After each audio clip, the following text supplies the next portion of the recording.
Subscribe to AAN Creation and press the bell icon for latest videos.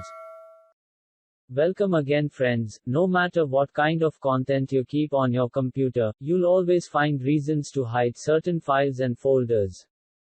Perhaps you have important documents and videos that you want to keep under wraps, or you simply want to prevent users from accidentally deleting certain files if you're sharing your PC with other people.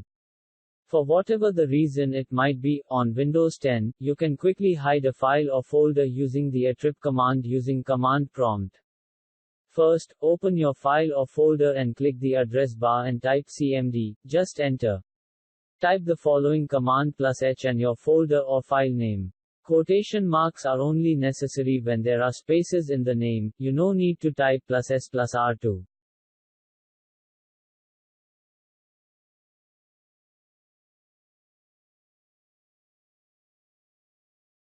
You can't find the folder or file using hidden items, you need to show this file. You need to tick Hide Protected Operating System File in Folder option, or you can use the same CMD code, just change -H.